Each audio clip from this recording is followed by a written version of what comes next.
नमस्कार, स्वागत है आप सभी का। मैं हूं राहुल सिंह शेखावत और आज चर्चा सुप्रीम कोर्ट में मोदी सरकार को लगी डबल चपत की।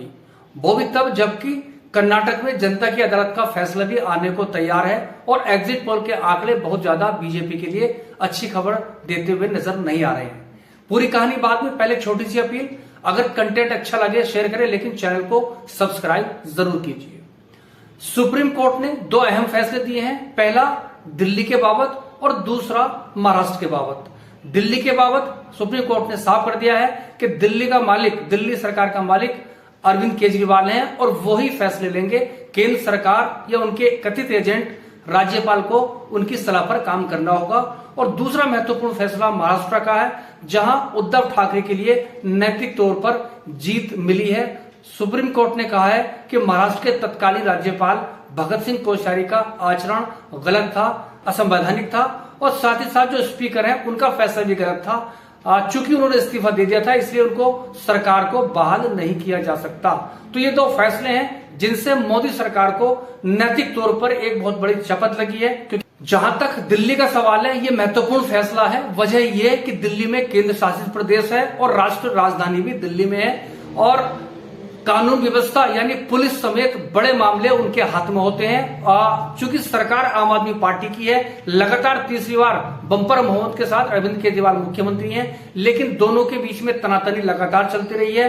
खास तौर पर केंद्र की मोदी सरकार लगातार दिल्ली में सरकार पर अंकुश लगाते रही है और अरविंद केजरीवाल आरोप लगाते रहे कि उनको काम करने नहीं दिया जा रहा है। और इसी कड़ी में जो केंद्र सरकार का निर्णय था कि जो सिविल सर्विसेज हैं उन पर जो फैसला लेंगे वो लेफ्टिनेंट गवर्नर लेंगे, यानी कि दिल्ली के उपराज्यपाल है वो लोगे, जिसके खिलाफ अरविंद केजरीवाल की सरकार पहले दिल्ली हाईकोर्ट गई थी, जहां पर उनके पक्ष में फैसला नहीं आया था। उसके बाद अपील की थी सुप्रीम कोर्ट में। वहां भी जो डबल बेंच थी उसने एक स्प्लिट फैसला दिया था, बहुत क्लैरिटी नहीं थी। उसके बाद ये मामला संवैधानिक पीठ में गया था और अब सुप्रीम कोर्ट ने साफ कर दिया है कि निर्वाचित सरकार से ऊपर लेफ्टिनेंट गवर्नर नहीं हो सकता है। और अब इस फैसले के बाद कहीं ना कहीं क्लैरिटी मिलेगी।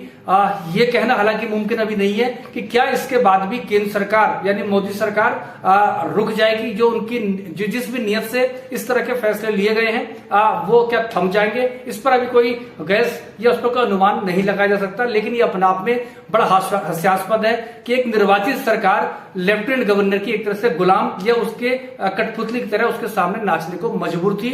और अब सुप्रीम कोर्ट ने चूंकि कह दिया है कि वो लेफ्टिनेंट गवर्नर को सरकार के कामकाज में सीधा हस्तक्षेप करने का अधिकार नहीं है, वो सिर्फ उनकी सलाह पर काम कर सकते हैं। और जैसे संविधान में साफ तौर पर है कि पब्लिक ऑर्डर और कानून व्यवस्था और दिल्ली पुलिस वो उनके अधीन यानी केंद्र का होम मिनिस्ट्री के अधीन वो रहेंगी।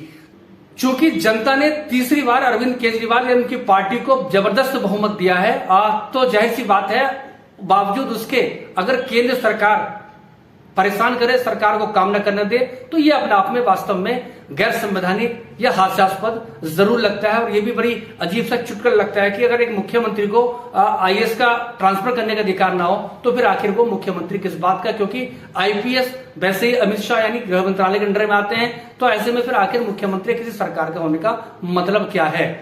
दूसरा जो महत्वपूर्ण फैसला महाराष्ट्र का है, जहां उद्धव ठाकरे की जो महाविकास आघाड़ी सरकार थी, आप जानते हैं कि वो गिर गई थी। आपको मालूम है जिस वक्त महाराष्ट्र की शिवसेना में बगावत हुई थी, भगत सिंह कोश्यारी राज्यपाल थे और पूर्व में वो उत्तराखंड के मुख्यमंत्री रह चुके हैं। शिवसेना में एकनाथ शिंदे के नेतृत्व में बगावत हुई थी। जो गुट था उसको कथित तौर पर बीजेपी या केंद्र सरकार का समर्थन था और राज्यपाल ने कथित तौर पर उनको सपोर्ट किया था। और साथ ही साथ जो स्पीकर थे, जब सरकार बदली हुई थी तो उन्होंने जो शिवसेना के विप हैं, जो मुख्य सचेतक थे, उसको बदलने की अनुमति दे दी थी। जबकि आप जानते हैं कि विप की नियुक्ति कोई भी संबंधित राजनीतिक दल या पॉलिटिकल पार्टी करती है, लेकिन यहाँ पर स्पीकर ने वो काम किया था और गवर्नर ने जो विश्वास मत, जो कॉन्फिडेंस मोशन की दी थी, उस पर सुप्रीम कोर्ट ने सवाल किए हैं।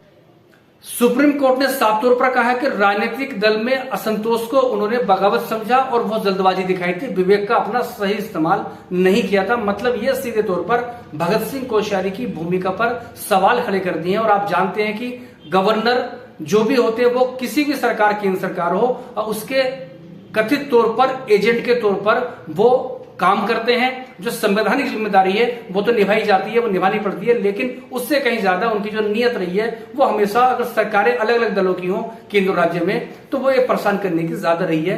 वही महाराष्ट्र में देखने को मिला था। सवाल उस वक्त ये था कि चूंकि स्पीकर महाविकास आघाड़ी की सरकार के दौरान कोई था नहीं, कांग्रेस कोटे का था, अब वो उन्होंने इस्तीफा दे दिया।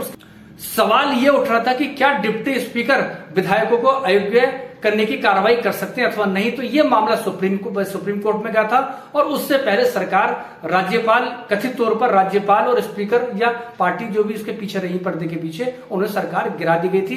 सुप्रीम कोर्ट चला और सुप्रीम कोर्ट ने दरअसल तत्कालीन जो फैसला वो आया था उस पर कोई स्पष्ट निर्णय नहीं था। सरकार गिर गई थी, बगावत होती रही, लगातार संख्या बढ़ती रही और उसके बाद तो आप जानते हैं कि चुनाव आयोग और बाकी चीजें भी उनके पक्ष में चली गई थी। लेकिन अब, और जहां तक सवाल विधायकों के अयोग्य होने की बात है, तो वो सुप्रीम कोर्ट ने मौजूदा स्पीकर को उचित समय में उस पर एक्शन या उस पर कार्रवाई करने की बात कही है। हालांकि सरकार गिर गई है, दूसरी सरकार चल रही है, तो वो अपनी जगह कायम है, लेकिन जो नैतिक तौर पर उद्धव ठाकरे की जीत हुई है। लेकिन आप जानते हैं कि सियासत में नैतिकता के मायने कितने होते हैं। तो इस तरह से मोदी सरकार को सुप्रीम कोर्ट के 2 फैसलों के बाद एक कहीं ना कहीं चपत जरूर लगी है। अब ये बात दीगर है कि आप जानते हैं कि लोक लिहाज, लोकतंत्र में 2 शब्द का अपना मतलब होता है, लेकिन लोक लिहाज का कितना पालन किया जा रहा है ये आप जानते हैं। फिर भी उम्मीद करनी चाहिए कि सुप्रीम कोर्ट के रुख के बाद आगे चीजें इस तरह की ना हो। सब